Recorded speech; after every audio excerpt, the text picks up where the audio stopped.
Tanguay électronique, en première ligne.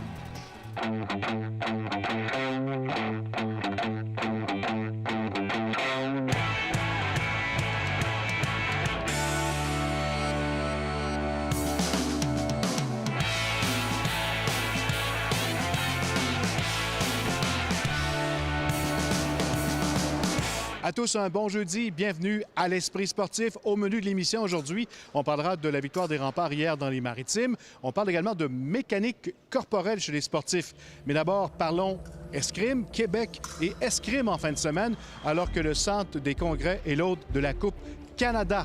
300 tireurs de partout au pays seront en vedette.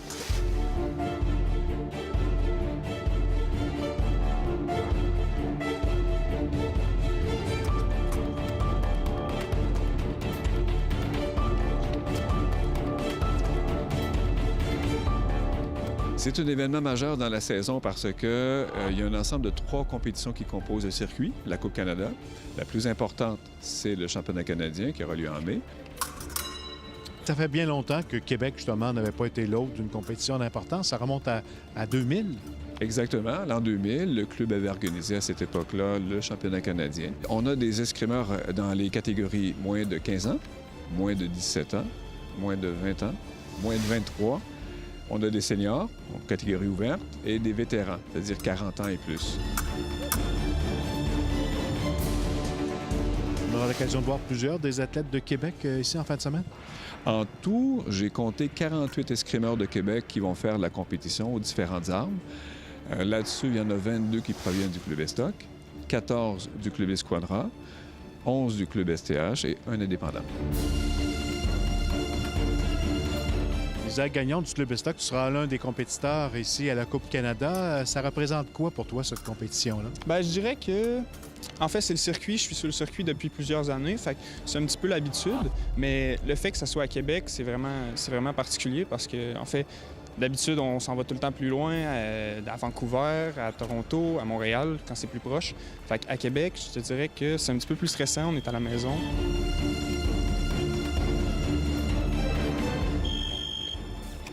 Je veux faire la compétition pour savoir je me situe où au niveau canadien à l'épée. C'est un bon test pour toi. Oui, ça va être ma première compétition canadienne en épée. Ça fait longtemps que tu fais de l'escrime? Ça fait 7 ans maintenant que je m'entraîne à l'escrime. Allez. C'est la possibilité qu'on a de montrer l'escrime ici au Québec. Et par rapport à moi, ça va être une bonne expérience pour continuer le travail, d'essayer de revenir mon escrime et travailler fort. Surtout, beaucoup de mes élèves vont venir et ça va faire du bien à l'escrime québécoise. La compétition de la fin de semaine couvre évidemment toutes les catégories d'escrime. Toutes les catégories, et ça inclut cette année les fauteuils roulants. Donc, que ce soit chez les garçons ou chez les filles, peu importe l'âge, peu importe la mobilité, il va y avoir des épreuves au programme. Ça fait au moins 36 épreuves individuelles pour les escrimeurs habituels. Je crois qu'il y a 4 catégories en fauteuil roulant et il y a quelques épreuves en équipe pour les juniors. C'est un bon week-end d'escrime. Bien, merci beaucoup.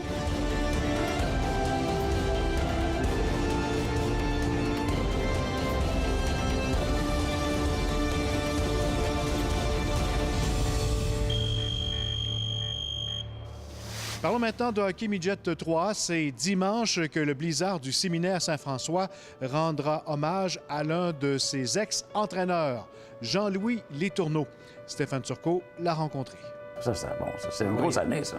Jean-Louis Letourneau se souvient encore très bien de ses 10 ans derrière le banc des gouverneurs de Sainte-Foy. Moi, je pense que c'est la plus belle école de hockey qui ne peut pas exister. Une école où il a cultivé la victoire et dirigé une trentaine de joueurs qui ont atteint la Ligue nationale comme les Philippe Boucher et Patrick Roy. Travailler comme un gars comme lui travaillait, là, j'ai pas vu ça dans le hockey souvent.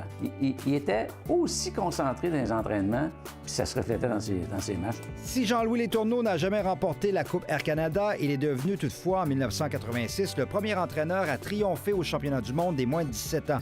Un honneur qui lui a valu un télégramme de félicitations du premier ministre de l'époque, Robert Bourassa. On avait gagné avec Pierre Turgeon, on a battu les Russes en finale Mogilny.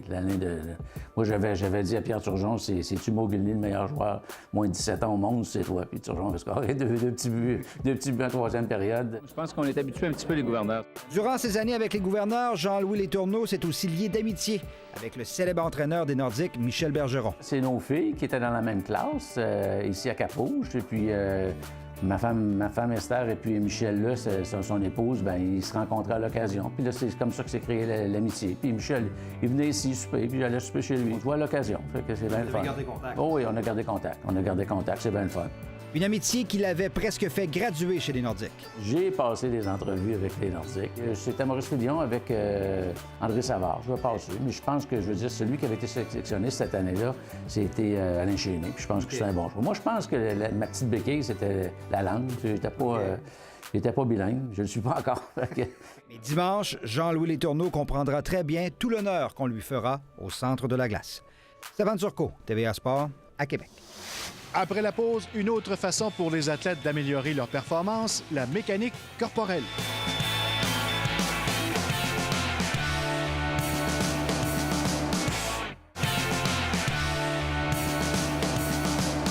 Les athlètes qui veulent améliorer leur performance savent qu'ils doivent diversifier leur entraînement.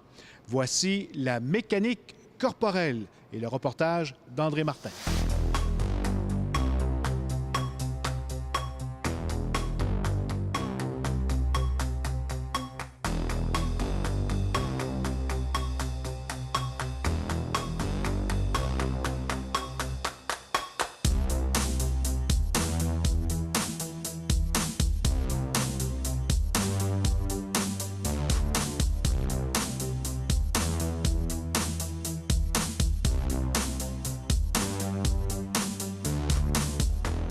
Christiane, qu'est-ce que la mécanique corporelle? Bien, en fait, la mécanique corporelle, c'est toute la compréhension du corps pour un athlète. Alors, la mécanique corporelle, on a changé le nom. C'est comme des cours de ballet, dans le fond, mais ballet, ça fait un petit peu trop ballet, tutu et pointe. Donc, mécanique corporelle, dans le fond, ça permet de contrôler le corps, pour un athlète. C'est exactement du ballet adapté aux athlètes. Ça, c'est un complément déjà à leur discipline sportive. Donc, par exemple, ici, le présentement, on a des athlètes en nage synchronisé. Qu'est-ce que tu fais avec ces athlètes-là? Bien, en fait, on a toujours une routine qu'on fait, une routine qui dynamise, qui va chercher aussi une espèce d'aération dans les gestes et qui va dynamiser tout ça. Puis après ça, on va aller faire un travail de barre, un travail que j'appelle un petit peu plus pointu au niveau de l'endurance, au niveau, on va travailler en force, mais on va aller chercher le sport, les choses qui s'adressent à leur sport. Donc, ça nécessite aussi que moi, je m'informe en tant que coach sur la discipline. Absolument. Il faut que je m'intéresse à ça. Je suis très contente d'avoir Audrey Vallière aussi à mes côtés parce que c'est la jeunesse, puis c'est la, comment je dirais, c'est l'avenir. C'est la relève? Oui, c'est le Québec de demain au niveau de la mécanique corporelle. Puis, tenez vos doigts, comme allongez vos doigts. C'est ça, je les corrige, je leur dis, mettons ton dos est pas assez droit, tes épaules, tes bras, faut que tu tiennes. Puis tout ça, ça va les aider dans l'eau, puis ça va les améliorer. Est-ce que tu vois la différence? Pour vrai, oui, là, ça fait vraiment une bonne différence, puis c'est cool à voir. Moi, je pense que dans l'eau, ça nous aide vraiment à mieux se tenir, à vraiment apprendre comment contracter tous nos muscles de corps. Ça va nous aider, je pense, plus vite à performer dans l'eau. Moi, ça m'a vraiment aidé pour les blessures. Vu qu'on se tient plus, nos muscles, certains muscles sont plus développés que dans l'eau. Puis ça l'aide vraiment à ce que les blessures soient moins graves et moins importantes. Ça m'a vraiment aidé. Puis déjà, genre, les coachs, ils voient une amélioration. Là, ils me l'ont dit 2-3 fois là, que ça m'aidait. Mais comme c'est vrai que ça nous tient, genre, ça nous aide à nous tenir. Là. Est-ce que tu trouves ça plaisant ou c'est une corvée de faire ça? Non, c'est plaisant. Oui, c'est le fun. Il y a la nage synchro. Il y a également le plongeon. Tu entraînes un athlète en plongeon. Oui, Michael Goody qui s'entraîne pour les Red Bull. Qu'est-ce que tu travailles en particulier? Bien, beaucoup la posture, dans le fond. Beaucoup la posture, parce que quand il est, par exemple, sur le plongeon, ça se décide là. Souvent, c'est le départ d'un athlète, puis c'est quand il arrive en bas, bien, il faut que ça soit impeccable. Alors, les pieds, c'est sûr, mais c'est beaucoup dans la posture. C'est postural. Tell me what does it bring to you? Well, it brings balance, awareness, and it gives graceful lines. And we get judged in diving, so it lives a beautiful image for the judges and for the audience. Yeah. Is it hard? Oh, it's very hard. It's anyone who does ballet will say it's painful, but it pays back tenfold when you do it. So that's. Dites-moi ce que la mécanique corporelle a apporté à votre athlète. La chose la plus évidente, c'est vraiment au niveau de sa capacité à immobiliser son corps, puis juste travailler avec les parties du corps au lieu de toujours tout mobiliser pour être capable de faire des mouvements.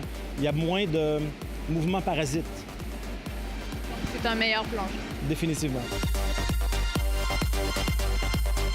Est-ce que tous les sports, toutes les disciplines peuvent profiter de la mécanique corporelle? Absolument, absolument. Puis moi, je souhaite que tous les athlètes là, prennent ça vraiment très au sérieux puis qui enfin trouvent quelque chose qui est adapté pour eux. Parce qu'ils ont besoin de training à part de ce qu'ils font. Puis tous les coachs sont convaincus de ça, tu sais, que avec ça, on va aller chercher des podiums un petit peu plus vite puis plus fort. C'est ça notre but. Puis on constate déjà vraiment des améliorations au niveau des athlètes. Donc, je pense qu'on est sur la bonne voie. Puis c'est ça, on continue de parfaire nos connaissances puis d'essayer d'apporter un petit plus à nos sportifs ici à Québec.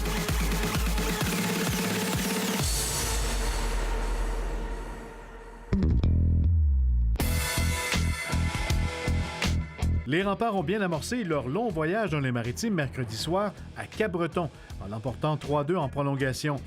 Tirant de l'arrière 2-0 au milieu de la troisième, l'équipe québécoise a effectué une belle remontée grâce au filet de Mathieu Boucher, son 22e, et Pascal Laberge, son 10e, forçant ainsi les Screaming Eagles à disputer une prolongation.